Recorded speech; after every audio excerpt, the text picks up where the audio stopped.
Hai guys, selamat datang di channel Story Kaori, channel kedua dari artikel YouTube.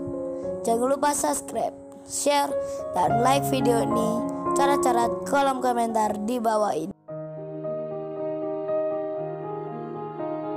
Kisah pemuda kaya, anak bos besar, pemilik 73 perusahaan, yang menjadi cleaning service.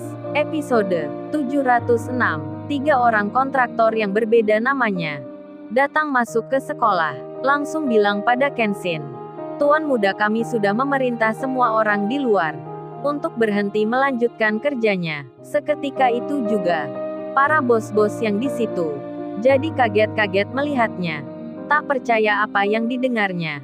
Pengawas proyek yang disewanya kok bisa-bisanya menaati perintah pemuda tak punya Pak Oseng, Pak Hartanto, Pak Thohir melongo jadinya. Anggun dan Maya kebingungan mukanya. Pak Oseng pun langsung berkata, Pak Tikno, Anda memangnya bicara dengan siapa itu? Kita ini yang membayar Anda. Kok beraninya Anda semua bicara seperti itu? Kita ini bos yang punya proyek di sini. Kok malah melapor ke orang lain? Saya putus kontrak kerja, tahu rasa kalian? Kurang ajar sekali, tak menghormati kita yang di sini. Memangnya pemuda tak punya itu siapa dirinya? Sampai kalian berkata begitu. Guru-gurunya Kaori pun terkejut jadinya. Tak menyangka dengan apa yang dilihatnya. Ibu Katrin, kepala sekolah ini pun terheran. Ada apa memangnya? Siapa pemuda ini? Siapa suaminya Kaori ini? Kok benar-benar bisa menghentikan pekerjaan proyek di luar? Kemudian Pak Tikno menjawabnya, "Maaf Pak Oseng, silahkan diputus saja kontraknya. Kita juga tak mengapa. Sebab kalau tuan muda yang minta, kami tak mungkin membantah." Pak Oseng pun berkata, tuan muda siapa memangnya dia ini? Kayak anaknya orang paling kaya saja. Kita ini tak mengenalnya. Dia bukan orang penting bagi kita. Lagian dia ini hanya naik angkutan tua. Kok bisa kalian memanggilnya begitu? Atau jangan-jangan ini sandiwara?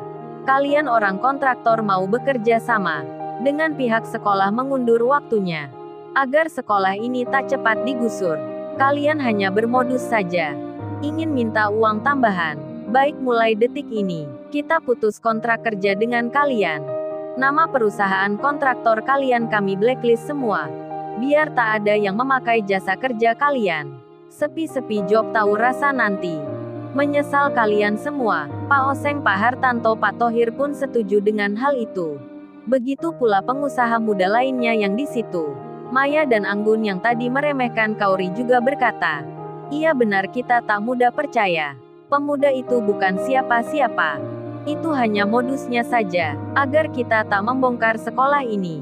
Dikira kita hanya anak TK, yang mudah dibohongin. Padahal kita semua seorang pengusaha. Orang-orang terpandang terpelajar. Memang kalian anggap kita ini siapa? Bodoh amat dengan sandiwaramu itu. Mana ada tuan muda yang pakai mobil butut di luar. Penampilannya saja tak meyakinkan. Kerjanya juga cleaning service. Masa dibilang tuan muda? Kalau penipuan saya baru percaya."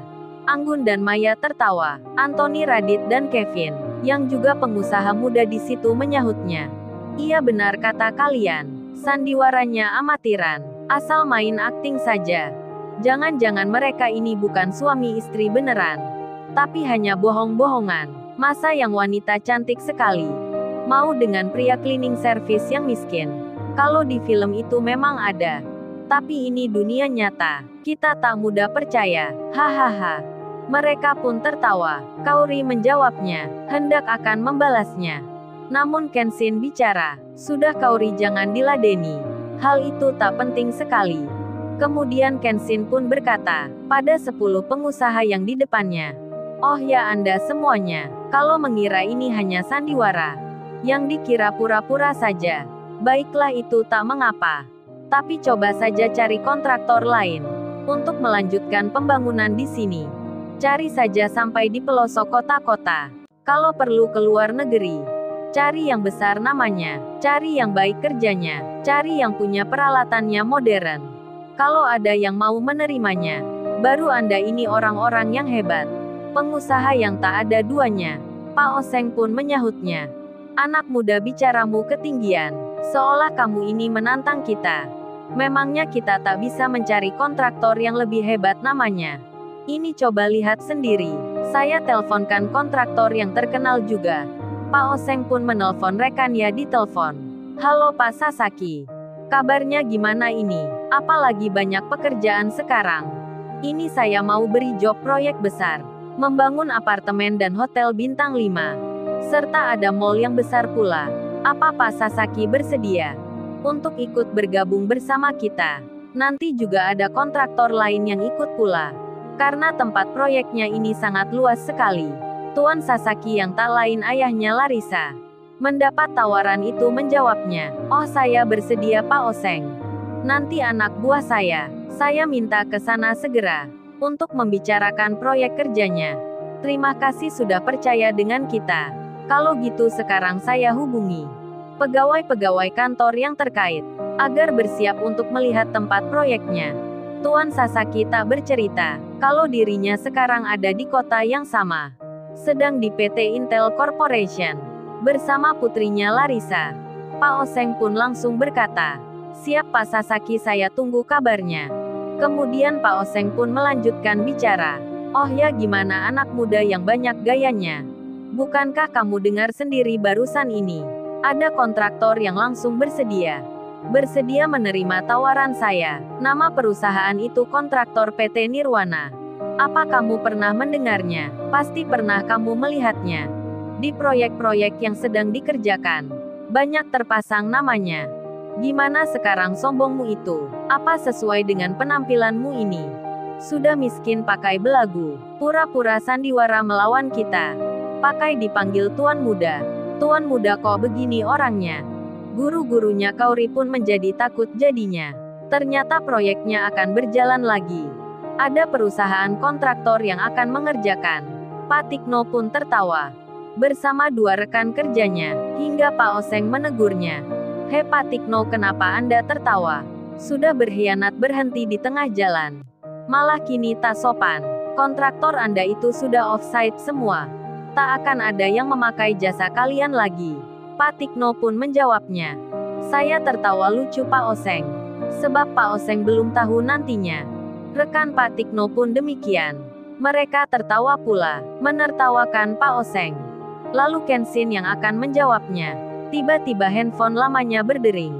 Tit-tit-tit, titit-titit-titit, tit-tit-tit, titit-titit-titit. Kenshin pun mengambil di sakunya. Dipegang oleh tangannya. Seketika itu juga, langsung membuat perhatian, bagi banyak orang yang melihatnya. Maya dan Anggun pun terbahak-bahak jadinya. Anthony, Radit dan Kevin pun sama.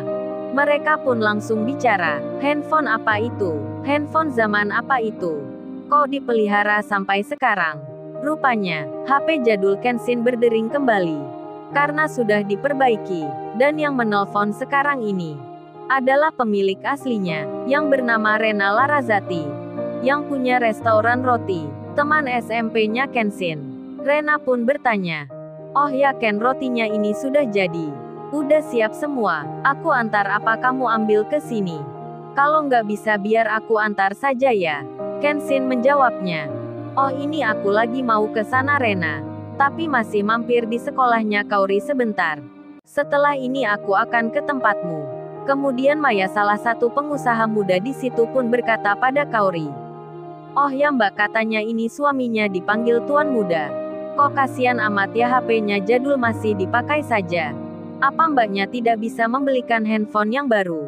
Kaori menjawabnya, "Handphone aja pakai ditanyakan segala Mbak.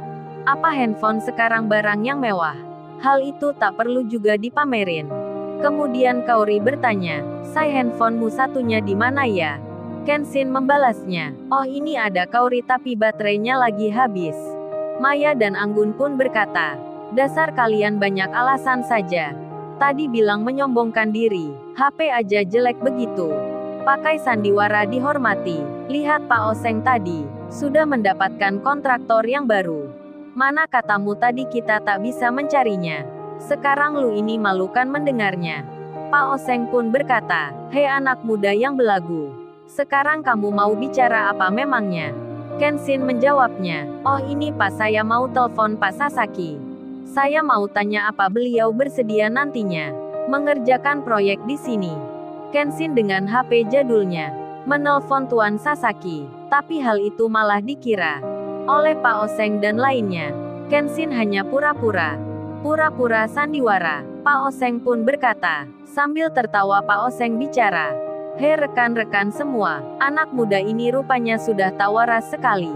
HP besar begitu, katanya mau menelpon Pak Sasaki, yang punya kontraktor. Kayak dia kenal saja Pak Sasaki. Kalau sandiwara jangan keterlaluan begitu. Bisa-bisa membuatmu nanti menjadi gila." Kaori tersenyum. Pak Tikno dan rekan lainnya pun sama. Dan Kenshin pun berkata, "Halo Tuan Sasaki, apa Tuan Sasaki akan mengerjakan proyek di Jalan Chandrawasih? Di sini ada sekolahnya Kaori istri saya. Dan sekarang saya ada di sini. Lagi berhadapan dengan pihak pengembangnya. 3 kontraktor miliknya Pak Tikno, Pak Jono dan Pak Anji telah menghentikan semua kerjanya di sini. Sampai masalah tanah di sini selesai. Apa Pak Sasaki mau menerima proyek itu?" Mendengar Kenshin bicara begitu, Tuan Sasaki pun keluar keringat jadinya. Karena teringat masalahnya sendiri. Dan Tuan Sasaki pun menjawabnya, "Oh baik Tuan muda, saya baru tahu ini. Segera saya akan membatalkannya. Serta memberitahukan pada kontraktor lainnya agar tak menerima pembangunan proyek di situ."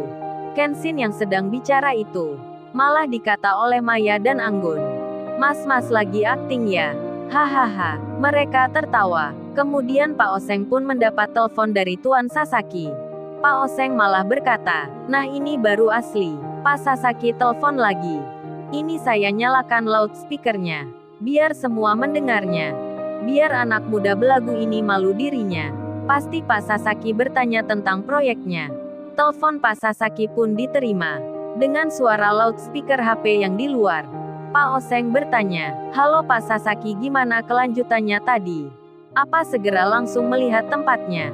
Tuan Sasaki pun menjawabnya, "Halo Pak Oseng, saya mau bicara. Mau memberitahukan tentang kerjasamanya. Maksudnya ini saya tak jadi menerimanya. Saya membatalkan. Sebab barusan mendapat telepon dari Tuan Muda. Tuan Muda tak berkenan. Jadi maaf Pak Oseng, perusahaan kita tak bisa menerimanya. Sebab tempat itu sudah di blacklist oleh Tuan Muda." Jreng-jreng. Jawaban itu terdengar begitu jelasnya. Pak Oseng kaget-kaget luar biasa. Keluar keringat dingin di mukanya. Jantungnya berdetak hebat. Begitu pula Maya dan Anggun, yang sangat terpukul sekali mendengarnya. Kenshin yang dikira sandiwara, dikira pemuda tak punya yang belagu, ternyata benar-benar dipanggil Tuan Muda. Lalu, bagaimana kisah selanjutnya? Subscribe channel ini untuk episode berikutnya. Terima kasih. Jangan lupa ya guys, untuk kelanjutan ceritanya ada di channel Story Kaori. Jangan lupa subscribe ya guys, dan tekan notifikasinya.